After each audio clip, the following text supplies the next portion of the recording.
In today's short essay-style discussion video, it's going to be about my worries and fears for Appmon. Appmon is one of the fresh new archetypes that has been introduced into the Digimon card game, and while the archetype isn't complete yet since we are missing quite a few app drivers, there's still so much that could happen. Partially why I have fears and worries for Appmon is because of one card. And if you clicked on this video, you'll notice that the thumbnail contained charismon. But the main question you might be asking is, why? What is the issue with charismon? To understand where this conversation is going, we have to go back to the beginning of the Digimon card game when it comes to protection and immunity. Yes, we're going back to this topic again. Protection in the Digimon card game really wasn't a thing for the longest time. Arguably, if you really wanted to get down to the nitty-gritty of protection, the first card to have protection was as early as BT2. Funny enough, Diaboromon here would have one of the earliest battle protection effects. All it took for you was to delete one of your other Diaboromons to prevent this explicit Digimon from being deleted. You even had option cards like Breath of the Gods that could prevent your Digimon from having its DP reduced, or return to the hand or the deck until the end of your opponent's next turn. But as the game has progressed, Digimon have, let's just say, gotten more protection than some of us would like. BT5 Omnimon, for example, allowed you to trash a level 6 Digimon from its Digivolution sources, to prevent it from leaving play when an effect would delete this Digimon or return it to the hand or deck.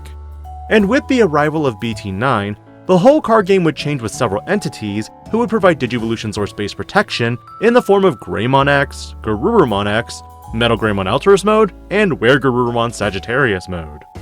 Removal has encompassed several means throughout the age of the Digimon card game.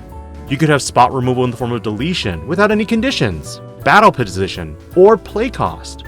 You could have removal by bouncing Digimon to the hand, deck, or security.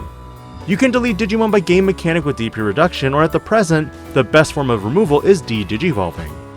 Even with cards like Magnamon X, this card only gained immunity when it digivolved, and had Magnamon X or the Armor Form trait card in the Digivolution sources.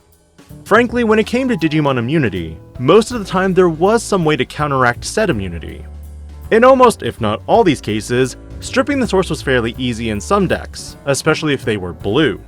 With newer blue cards like Zudomon Ace and Ice Snow cards like Hexablaumon, who can selectively choose your sources, this is where immunity doesn't hold up much for your run-of-the-mill decks anymore.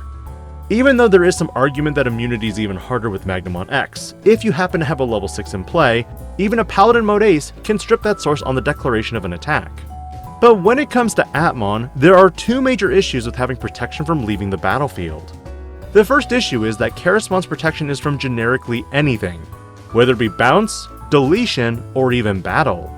Because of this, you also might think it'd be fairly easy to delete this Digimon by DP reducing it via game mechanic. Good luck. If Gaiamon is the Digimon that has charismon linked, it could be linked with not just one charismon, but two. Remember, with the DP buffs for linked Digimon, this means that Gaiamon, if it does have two charismon links, could be not just 17,000 DP, but 21,000 DP on all turns. Good luck DP reducing this Digimon down to that point. Largely, one of the only outs to Gaiamon with two charismon linked to it is de-digivolving it. Coupled with the fact that certain Digimon could be huge with charismon as the linked Digimon, and it protects it from pretty much everything, what is the second major issue? This issue lies more in line with the fact that linked cards are not part of the Digivolution sources. They are a separate stack altogether. So in a hypothetical where you have a level 3 Digimon with a linked material and nothing else, this Digimon is very vulnerable to effects like Ice Clad. At the present, there is no way to touch linked cards like you can with Digivolution sources. But with the newest reveal of Tweetmon, could we see app drivers or other blue Appmon Digimon that can target linked sources or Digivolution sources? I currently don't see Appmon being too crazy in the competitive setting, but in certain situations I feel like double charismon on Gaiamon could be backbreaking. Do you think charismon has the potential to be already hit in the future? Or do you think because of how balanced linked monsters are, that it likely won't ever be hit? Let me know, because we're diving into more fun deck profiles this week. You could say, with charismon, he's